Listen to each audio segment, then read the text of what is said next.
Master minds commerce చదవాలనుకునే 10th inter విద్యార్థుల తొలి ఎంపిక. ఫిగర్ 118 సీట్లు రావాల్సి ఉంటే దానికి తక్కువ అవుతోంది కాబట్టి ఏఐడిఎంకే వైపు వెళ్తుందా డిఎంకే వైపు వెళ్తుందా అనేది ఒక డౌట్ఫుల్ గా కనిపిస్తోంది. At the same time west Bengal కి సంబంధించి for the first time BJP పూర్తి మెజారిటీతో ప్రభుత్వాన్ని ఏర్పాటు చేయబోతోంది. ఈ రెండు రాష్ట్రాల్లో కీలకంగా మారింది ఏంటి? మనతో పాటుగా జాయిన్ అయ్యారు సీనియర్ జర్నలిస్ట్ సురేష్ కొచ్చతిల్ గారు. సార్, మనం బోల్డ్ అంత హైప్ అనేది కనిపించింది, ఎక్స్పెక్టేషన్స్, యాంగ్జైటీ ఇవన్నీ ఉన్నప్పుడు వెస్ట్ బెంగాల్లో చాలా క్లియర్గా మమతా బెనర్జీ యాక్సెప్ట్ చేశారు. చాలా కీలకమైనటువంటి వ్యాఖ్యలు వచ్చాయి. తుది ఫలితాలు వచ్చిన తర్వాత ఇవి మారబోతున్నాయి అనేటువంటి మాట. ఇప్పటి వరకు జరిగింది కేవలం 3 రౌండ్ల లెక్కింపు మాత్రమే జరిగింది. ఇంకా వెయిట్ చేయండి, చాలా రౌండ్లు అనేవి ఉన్నాయి, అప్పటికంతా ఫలితం మారుతుంది అనేది. What do you feel? నిజంగా అది మారుతుందంటారా, అలాగే ఉంటుందా? తుది ఫలితం మాత్రం మా వైపే ఉంటుంది. తను కాదు, 15 సీట్లలో 2000 కన్నా ఎక్కువ మార్జిన్తో నడుస్తుంది. ఇప్పుడు 7వ రౌండ్ నడుస్తుంది కౌంటింగ్. మోస్ట్ ఆఫ్ ద కాన్స్టిట్యున్సీలో 12 నుంచి 18 రౌండ్లు ఉన్నాయి. దాంట్లో 7 అయిపోయినాయి చాలా మటుకు. సో ఫలితాలు ఇక్కడి నుంచి ఫలితాలు మారడానికి ఛాన్స్ లేదు. ఓకే, ఎందుకంటే మనం చూస్తే కర్సియాంగ్ తీసుకోండి, అక్కడ కొంచెం ఒక రౌండే జరిగిందని చెప్తున్నారు, విచ్ ఇస్ హైలీ డౌట్ఫుల్. ఎందుకంటే అఫ్కోర్స్ అది నార్త్లో ఉంది, నార్దర్న్ బెంగాల్, అక్కడ బహుశా కనెక్టివిటీ ఇష్యూస్ ఏదైనా ఉండొచ్చు. కానీ ఎలక్షన్ కమిషన్ వెబ్సైట్ ప్రకారం ఇది. కానీ ఛానల్స్ అని చెప్తున్నారంటే ఇదంతా అయిపోయింది, ఆల్మోస్ట్ 11 రౌండ్ దాకా వచ్చేసారని చెప్తున్నారు ఈవీఎం కౌంటింగ్లో. సో న్యాచురల్లీ ఇక్కడి నుంచి ఇంకా ఫలితాలు మారవు. కొన్ని కాన్స్టిట్యున్సీలో 400, 300 అని ఉండే, అది కూడా ఇప్పుడు నేను చూసిన ప్రకారం లేటెస్ట్ కౌంటింగ్లో అది కూడా డిసపియర్ అయిపోయింది. 3 ఫిగర్ అనేది ఎక్కడ కనిపించట్లేదు. 3 ఫిగర్ లేదు, 4 ఫిగర్ ఉన్నది చాలా మటుకు. కానీ అది కూడా మారదు, ఎందుకంటే ఓకే, ఒక్క 92nd కాన్స్టిట్యున్సీ జగ్తర్ పాలియా అది కొంచెం మారుతుంది. 415 సీట్లతో 18 సీట్లతో బీజేపీ ముందున్నారు. 143 స్థానాలతో 99 seat number, assembly seat number చందీతాలా 2 అతే దట్స్ ఇట్. 4 కాన్స్టిట్యున్సీలు మారొచ్చు. కానీ with the tally they have now 172, ఇంకా ఎక్కువ మారడానికి ఛాన్స్ 192కి వచ్చేసారు ఇప్పుడు యాక్చువల్లీ బీజేపీ. సో ఇది కేవలం ఇనీషియల్ రౌండ్స్ మాత్రమే, ఇంకా పిక్చర్ అభి బాకీ హే అంటున్నారు మమతా బెనర్జీ. చెప్తా, అది ఎప్పుడు ఓడిపోతున్నా అదే చెప్తారు వాళ్ళు. లాస్ట్ రౌండ్ దాకా వస్తారు, దాని తర్వాత ఈవీఎం అంటారు, దాని తర్వాత ఓట్ చోరీ అంటారు. అదంతా వస్తుంది కదా, ఇంకా బాకీ ఉంది, అదంతా ఇంకా కాలేదు. మళ్ళీ ఓటర్లు తీసేశారు, 90 లక్షల మందిని తీసేశారు అని చెప్పి అన్ని కౌంటింగ్ వస్తాయి. కానీ మీరు చూడండి, చాలా మటుకు Calcutta north, Calcutta east, Calcutta west, Calcutta south, ఇక్కడ బీజేపీ ఎప్పుడు ఈ 11 సీట్లలో బీజేపీ ఒక్క సీటు కూడా గెలవలేదు. లాస్ట్ 2 సార్లు. ఈసారి 6 సీట్లు గెలిచారు. ఇప్పుడు 7వ సీట్ కూడా గెలవడానికి ఛాన్స్ ఉంది అక్కడ. This was the hard core intellectual Calcutta with minority voting చాలా మటుకు, అండ్ ఎస్సీ ఒక చాలా మటుకు పెద్ద ఎస్సీ ఒక కంటింజెంట్ ఉంది అక్కడ. ఓకే, వీళ్ళందరూ కలిసి ఎప్పుడు టీఎంసీకే ఓటేస్తుంది. ముందు వీళ్ళు సిపిఎం లెఫ్ట్ ఫ్రంట్ ఓటర్స్ ఉండే ముందు. కానీ మమతా బెనర్జీ వచ్చిన తర్వాత వీళ్ళందరూ మారిపోయారు. ఇంటలెక్చువల్ బెంగాలీ, అక్కడ బీజేపీకి పని లేదు, బీజేపీ రారనుకున్నారు. అక్కడ 6 సీట్లు గెలిచారు BJP, which is the big revolution. అది కాకుండా మీరు చాలా మటుకు మైనారిటీ డామినేటెడ్ కాన్స్టిట్యున్సీలో ఎక్కడెక్కడ మైనారిటీ డామినేటెడ్ అంటే 30%, 25 నుంచి 30% ఉన్న మైనారిటీ కాన్స్టిట్యున్సీలో కన్సాలిడేటెడ్ హిందూ ఓటింగ్ జరిగింది. లాస్ట్ టైం టీఎంసీ గెలిచిన సీట్లో కూడా ఈసారి బీజేపీ అక్కడ లీడ్ చేస్తున్నారు ఈసారి. అది కూడా పెద్ద మార్పు. అంటే బేసిక్లీ ఏం జరిగిందంటే ఒక ధృవీకరణం అంటాం చూడండి మనం, అదే జరిగింది. డెఫినెట్గా హిందూ కన్సాలిడేషన్ ఓట్ జరిగింది. మైగ్రెంట్స్ చాలా మంది బయట నుంచి వచ్చి ఓటేసిన వాళ్ళు ఉన్నారు. మా ఫ్రెండ్స్ కూడా కొంతమంది హైదరాబాద్ నుంచి వెళ్ళారు. Bengalis, highly educated IT professionals. వాళ్ళు ఎందుకు వెళ్ళారో అర్థం కావట్లేదు, అక్కడికి వెళ్ళి ఓటేసి వచ్చారు. బహుశా బెంగాలీ ఇంటెలెక్చువల్స్ని చూపించడానికి that we don't believe in Hindutva. కానీ ఒక్క రిజల్ట్ చాలా క్లియర్గా తెలిసిపోతుంది. నాతో మా ప్యానలిస్ట్ అంగీకరిస్తారా లేదా కానీ చాలా మటుకు క్లియర్. అస్సాంలో చూడండి, అండ్ మీరు ఈవెన్ ఇన్ వెస్ట్ బెంగాల్లో చూడండి, యాంటీ హిందూ యాటిట్యూడ్ తీసుకున్న పార్టీ ఓడిపోయారు. అది చాలా క్లియర్. అది కేరళలో కనిపించిందా? అది కేరళలో కూడా చూడండి, ఓట్ పర్సంటేజ్లో కేరళకి ఎప్పుడు లేని ఓట్ పర్సంటేజ్ ఈసారి బీజేపీకి వస్తుంది అక్కడ. ఓకే, 3 కాన్స్టిట్యున్సీలు లీడ్ చేస్తున్నారు. కానీ 43% పాపులేషన్ ఉన్న హిందూ పాపులేషన్లో కేరళలో ఏం చేయలేరు. వెస్ట్ బెంగాల్ దానికన్నా ఎక్కువ ఉంది. ఇప్పుడు రిమూవ్ మాల్డా, ముర్షిదాబాద్ తీసేస్తే వెస్ట్ బెంగాల్లో కూడా హిందూ పాపులేషన్ చాలా ఉంది. కానీ స్ప్లిట్ అయి ఉన్నారు వాళ్ళు. ఎప్పుడు నార్త్ వైపు గోర్ఖా ఒక ఇన్ఫ్లుయెన్స్ ఉంటుంది, ఇక్కడ సందేశ్ ఖాళీ ఆ సైడ్ అని వచ్చినప్పుడు ఇంకొక ఇన్ఫ్లుయెన్స్ ఉంటుంది. బీహార్ వైపు, జార్ఖండ్ వైపు వెళ్తే Hindi influence, non Bengali influence ఉంటుంది. కల్కట్టా అండ్ చుట్టుపక్కల నార్త్ పర్గనాస్, సౌత్ పర్గనాస్, కల్కత్తా, హౌరా, హుగ్లీ, ఇది మొత్తం బెంగాలీ ఇన్ఫ్లుయెన్స్ ఉంటుంది. సో దానికోసం Mamata Banerjee outsiders versus Bengalis అనే ఒక స్లోగన్ తీసుకొచ్చింది ఆమె. ఇది స్ప్లిట్ చేయడానికి, హిందూ ఓట్ స్ప్లిట్ చేయడానికి ఆమె ఆడిన గేమ్ అది. కానీ అది ఈసారి ఆమెకి యూజ్గా ఫలించలేదు. ఆమె డెఫినెట్గా వాళ్ళ పార్టీ ఓడిపోతారు ఈ ఎలక్షన్, దాంట్లో డౌట్ లేదు. సో ఇక్కడ కీలకమైనటువంటి అలిగేషన్స్ కూడా మమతా బెనర్జీ చేస్తున్నారు. ఇప్పుడు మేము ఏదైతే లీడింగ్ లో ఉన్నామో అది ఎలక్షన్ కమిషన్ అసలు చూపించని కూడా చూపించట్లేదు. ఎక్కడైతే బీజేపీ ఉందో అది మాత్రమే ప్రొజెక్ట్ చేసి చూపిస్తోంది, డెలిబరేట్ గా ఎంగేజింగ్ చేస్తోంది స్లో కౌంటింగ్ ని అనే మాట. ఏం చేస్తారంటే ఇప్పుడు ఈ ఎలక్షన్ మీరు ప్రతి ఛానల్ తీసుకోండి, అన్ని లీడింగ్ శాటిలైట్ ఛానల్స్ తీసుకోండి, ఇంగ్లీష్ ఛానల్స్ తీసుకుంటే వాళ్ళ కరెస్పాండెంట్స్ అక్కడ ఉన్నారు ఒక్కొక్క కౌంటింగ్స్ మెయిన్ డిస్ట్రిక్ట్ సెంటర్స్లో. ఈ లీడ్ చేస్తున్నప్పుడు ఈ పార్టీకి ఉంటుంది చూడండి ఏజెంట్, వాళ్ళు బయటకు వచ్చి చెప్తారు, ఈవెన్ అనౌన్స్మెంట్ చేస్తారు 3వ రౌండ్లో, 4వ రౌండ్లో, 5వ రౌండ్లో అని. Election commission until the last document check చేసిన తర్వాతనే, రిటర్నింగ్ ఆఫీసర్ సైన్ ఆఫ్ చేసిన తర్వాతనే వాళ్ళు పబ్లిష్ చేస్తారు. చాలా కేర్ఫుల్ ఉంటారు, ఎందుకంటే వాళ్ళది ఒఫీషియల్ లైన్ అది. కానీ ఎలక్షన్ కమిషన్ ఎప్పుడు కొత్తగా అది, ఇది దీనికన్నా ముందు కూడా బీహార్లో కూడా జరిగింది. సాయంత్రం 4 అయినా కానీ 7వ రౌండ్ ఫైలింగ్ చేయలేదు, కంప్లీట్ కాలేదు. చాలా మటుకు ప్రాబ్లం ఉండే. లాస్ట్ టైంలో ఎలక్షన్ మొదలైనప్పుడే ఫస్ట్ టైం ఏం చేస్తారంటే పోస్టల్ బ్యాలెట్ ఓపెన్ చేస్తారు, తర్వాత ఈవీఎం ఓపెన్ చేస్తారు. లాస్ట్ టైం రెండు ఒకటేసారి ఓపెన్ అయింది. పోస్టల్ బ్యాలెట్ ఒకవైపు ఓపెన్ అయింది, ఈవీఎం ఒకవైపు. అది పెద్ద కాన్స్పిరసీ అయింది. అప్పుడు కావాలని చేశారు కాదు, ముందే ఇన్ఫార్మ్ చేశారు ఇది ప్యారలల్గా ఉంటుంది, ఇది ప్యారలల్గా ఉంటుందని. ఎందుకంటే ఈవీఎంకి, పోస్టల్ బ్యాలెట్కి ఈవీఎంకి సంబంధం లేదు. So you need not count in sequence, ప్యారలల్గా కౌంట్ చేసుకోవచ్చు. అదే జరిగింది లాస్ట్ టైం కూడా. టైం స్పీడప్ అయిపోతుంది. 10 గంటల దాకా మీకు అట్లీస్ట్ 3 రౌండ్లు, అట్లీస్ట్ 2 రౌండ్ల ఫలితాలు మీకు వచ్చేస్తున్నాను. అదే జరిగింది ఈసారి. మమతా బెనర్జీకి ఫామ్ 17C ఉంది, ఆమెనే చెప్పింది. ఆమె అందరు రిటర్నింగ్ వాళ్ళ ఏజెంట్స్ దగ్గర చెప్పారు, ఎవ్వరు 17C లేకుండా బయటికి రాకూడదని. 17C వాళ్ళు చూస్తున్నారు, వాళ్ళు కూర్చున్నారు, వాళ్ళు సైన్ ఆఫ్ చేసిన తర్వాతనే ప్రతి రౌండ్ అప్డేట్ చేస్తారు ఎలక్షన్ కమిషన్. సో ఆమెకి ఏం కంప్లైంట్ ఉంటే అర్థం కావట్లేదు. భవానీపూర్లో ముందు she was behind, but now she is leading. Problem ఉండకూడదు ఆమెకి. నందిగ్రామ్లో of course Suvendu is leading, prospective CM candidate. And డెఫినెట్గా ఇవాళ సాయంత్రం ఆయన ఢిల్లీలో ఉంటారు. మోదీ గారు బీజేపీ ఆఫీస్కి వచ్చినప్పుడు I think the next Himanta Biswa Sharma of north east ముందుకు వచ్చేస్తారు ఇప్పుడు. కాకుంటే ఆయన సీఎం క్యాండిడేట్ అనేది మాత్రం ప్రొజెక్ట్ చేయలేదు. ఆ గతంలో మమతా బెనర్జీని ఓడించాడు, మళ్ళీ ఇప్పుడు భవానీపూర్లో కూడా అలాగే ఉంది. టఫ్ ఫైట్ అనేది కనిపిస్తోంది. ఒక రౌండ్ ఒకరుంటే సెకండ్ రౌండ్ లో మమతా బెనర్జీ వస్తున్నారు అనేది అక్కడ నో ప్రాబ్లం. అది ఎప్పుడైనా విఐపీ కాన్స్టిట్యున్సీలో ఏమవుతుందంటే పోస్టల్ బ్యాలెట్ ఎప్పుడు యాంటీ ఎస్టాబ్లిష్మెంట్ ఉంటుంది. మీరు చూడండి, అది ఈవెన్ కేరళలో Pinarayi Vijayan was losing in the first round. Anti establishment vote ఎప్పుడు గవర్నమెంట్ ఎంప్లాయీస్ ఉంటారు చూడండి, వాళ్ళు వ్యతిరేకంగా ఉంటారు. వాళ్ళకి ఏదైనా ఇష్యూ ఉంటుంది, వాళ్ళకి బోనస్ ఇవ్వలేదో, లేకుండా వాళ్ళకి శాలరీ హైక్ ఇవ్వలేదో, ఏదో ఒక కంప్లైంట్ ఉంటుంది, వాళ్ళు వ్యతిరేకంగా ఇస్తారు, ఓట్లు ఇస్తారు. అన్ని అది వాళ్ళు పొద్దున్న చూడండి. I was stunned, Pinarayi Vijayan is trailing అని. ధర్మడం అనేది ఆయన హోమ్ కాన్స్టిట్యున్సీ, ఆయన అక్కడ నుంచి ఓడిపోవడానికి ప్రసక్తే లేదు. అట్లాంటి కాన్స్టిట్యున్సీలో ఆయన వెనకబడిపోవడం అనేది పెద్దగా మిస్టరీగా ఉంది. తర్వాత చూస్తే అది పోస్టల్ బ్యాలెట్ ఉంది. సెకండ్ రౌండ్ నుంచి మళ్ళీ ఆయన రీడింగ్ మొదలయ్యారు. So this is nothing new అన్నమాట. కానీ మమతా బెనర్జీ నందిగ్రామ్లో దీనికన్నా ముందు ఓడిపోయి మనం గుర్తుపెట్టుకోవాలి. అది అప్పుడు కూడా ఆమె ఓడిపోయింది ఒకసారి. సో అది కొత్తదేం కాదు మమతా బెనర్జీకి ఓడిపోవడం అనేది. కానీ ఈసారి ఒక రియాలిటీ చెక్ వచ్చింది ఆమెకి. ఆ ఆరోగెన్స్ చూడండి, అది కేరళలో కూడా కనిపించింది. పినరాయి విజయన్ ఈసారి ఓడిపోయింది అహంకారం. ఆయన 2 సార్లు నేను గెలిచాను, ఇప్పుడు హ్యాట్రిక్ కొట్టబోతున్నాను. మమతా బెనర్జీ నేను 3 సార్లు గెలిచాను, ఇప్పుడు 4వ నేను పవర్కి వస్తున్నాను చూపితే ఆరోగెన్స్ చూడండి. అది ఎప్పుడు రాకూడదు. ఏ రోజు వస్తుందో ఆ రోజు మీ డౌన్ఫాల్ స్టార్ట్ అవుతుంది. సిపిఎంతో అదే జరిగింది.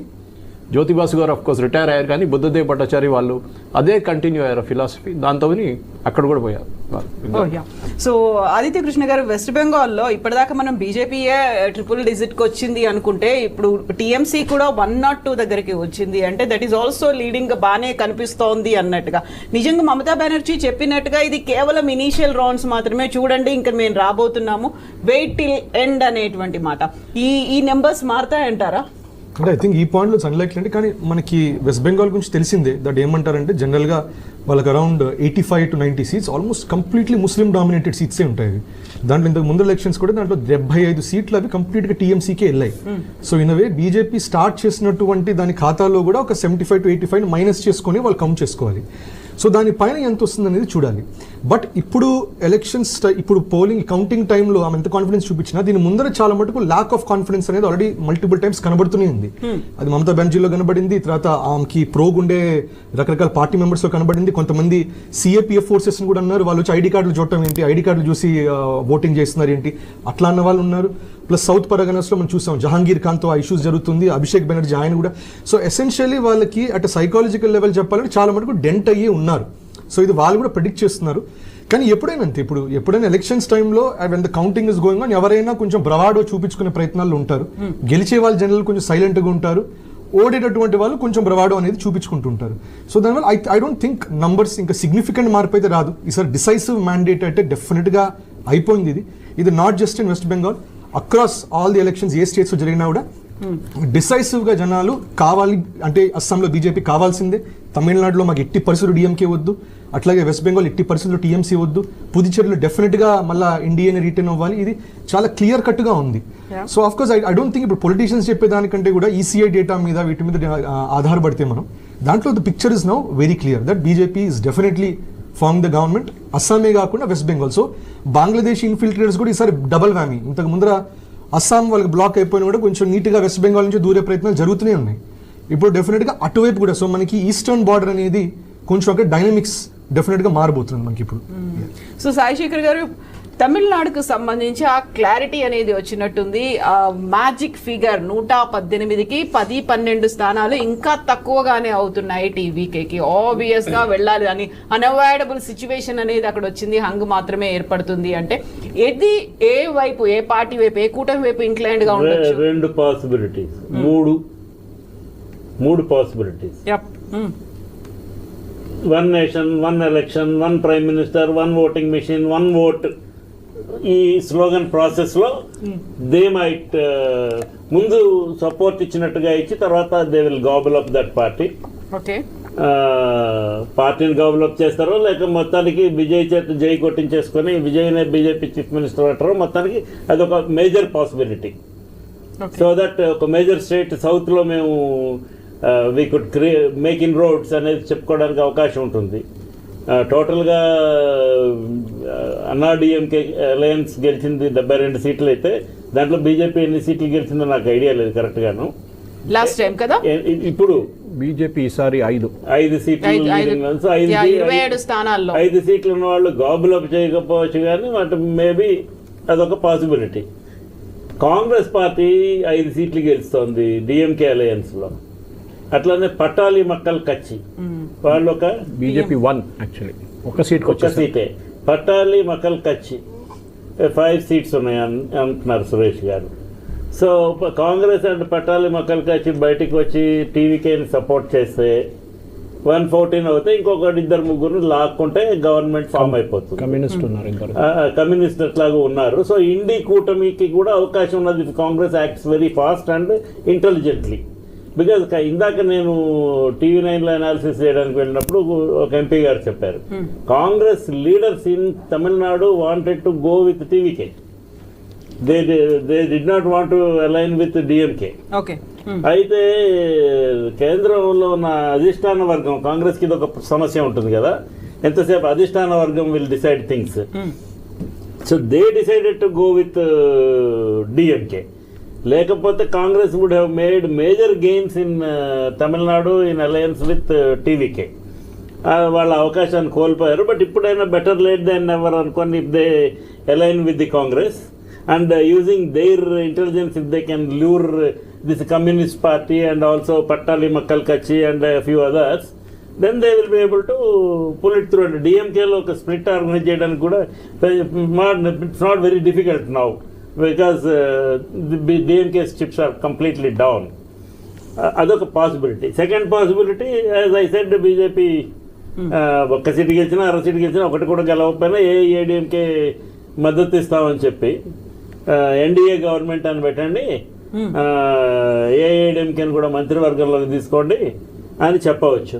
అయితే జయలలిత లాంటి పవర్ఫుల్ ఫేస్ లేకపోయినా ఎడప్పాడి పళనిస్వామి తనకున్న పర్సనాలిటీతోనే అన్ని సీట్లు గెలిచాడు కాబట్టి he may want to retain his identity. individual identity. If that is the case, they may not align with Vijay, because for next time at least they can try. This is the second possibility. And the third possibility is DMK itself, since we have nothing else to lose, we will support Vijay, and externally or internally.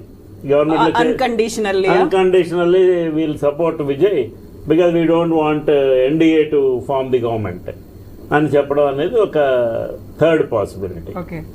So ఇప్పుడు DMK వాళ్ళు నిర్ణయం తీసుకోవాలి, BJP నేతృత్వం నిర్ణయం తీసుకోవాలి ఢిల్లీలో, లేక కాంగ్రెస్ నేతృత్వం ఢిల్లీలో నిర్ణయం తీసుకోవాలి. వీళ్ళందరిలో ఎవరిని రానియాలనేది విజయ్ నిర్ణయం తీసుకోవాలి.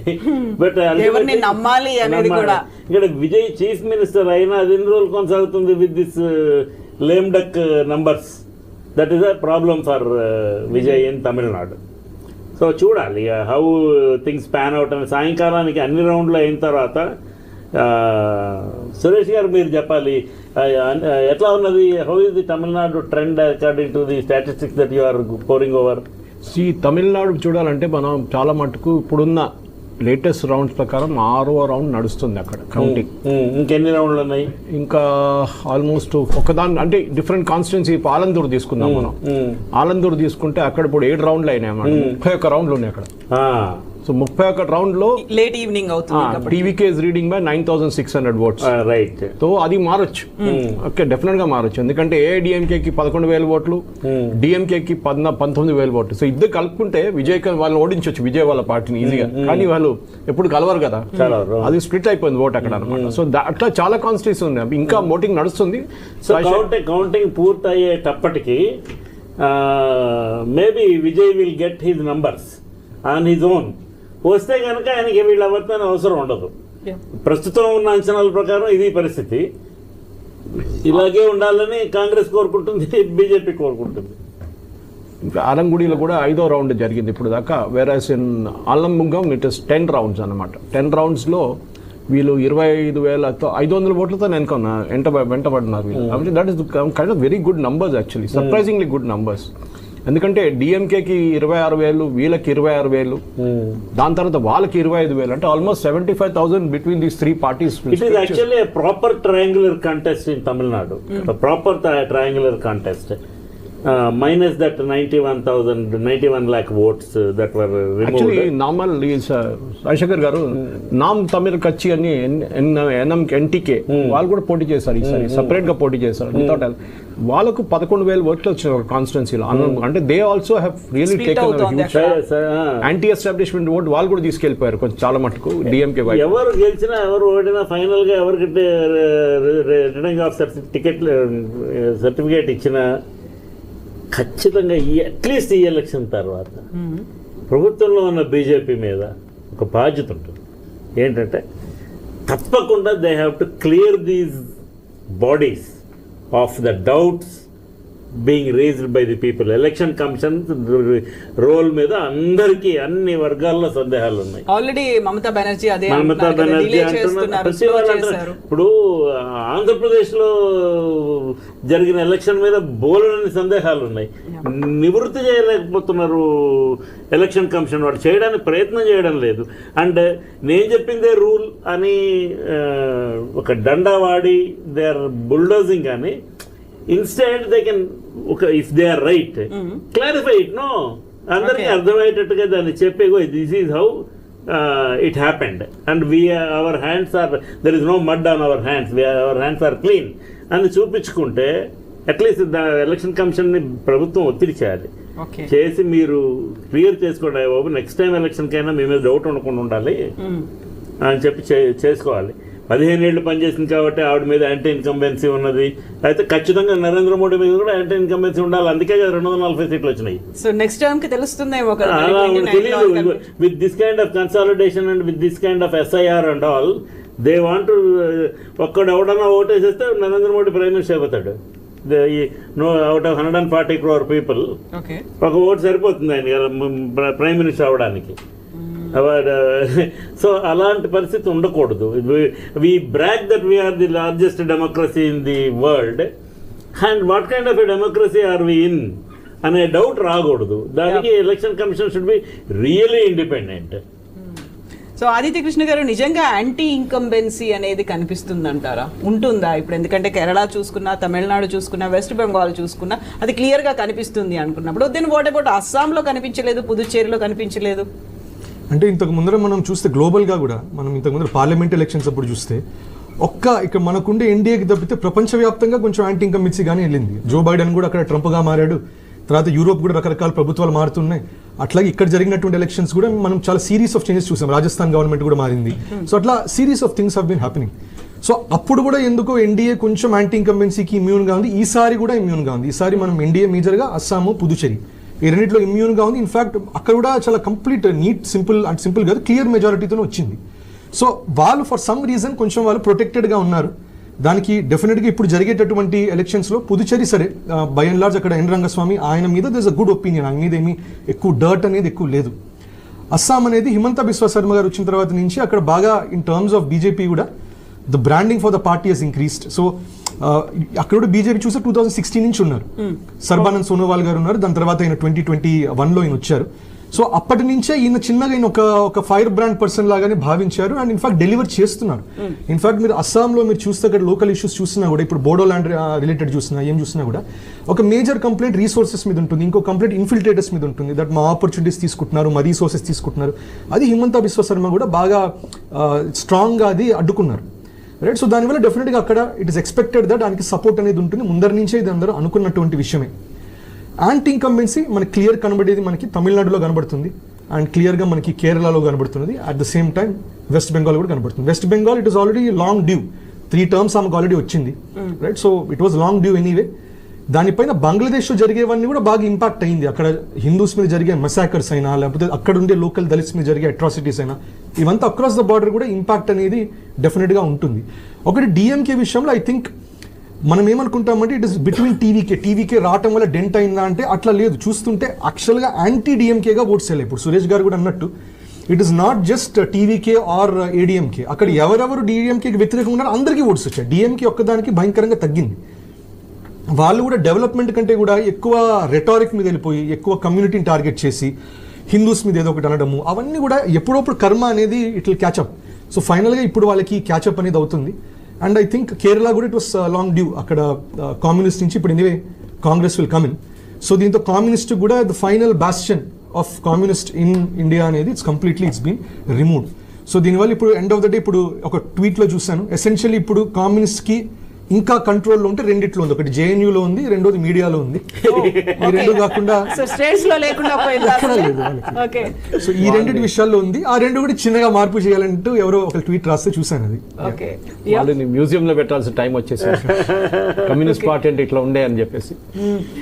ఇప్పుడు తమిళనాడు వీటితో పాటుగా చూసుకుంటే కరెక్ట్గా ఈ ఎలక్షన్స్ ముందే ఉమెన్ రిజర్వేషన్ బిల్తో పాటుగా డీలిమిటేషన్ సంబంధించి అది ఓడిపోతే మంచిదేలే, మాకు బాగానే అవుతుంది అన్నట్టుగా ఇటు విపక్షాలు ఇండియా కూటమి అనుకుంది, ఆ తర్వాత ఎన్డీఏ కూటమి అనుకుంటే ఆ ఓడిపోవడం అనేది, వీగిపోవడం అనేది ఎవరికి ప్లస్ అయింది? ఇప్పుడు మన యాక్చువల్గా అది నారీ శక్తి వందన అధినియం అని పెట్టారు. యాక్చువల్గా దాంట్లో ఉమెన్స్ రిజర్వేషన్ రిలేటెడ్ ఏం లేదు. It was a constitutional amendment. ఆ అమెండ్మెంట్తో తర్వాత ఉమెన్స్ బిల్ అనేది ఇంప్లిమెంట్ చేస్తామనేది అన్నారు.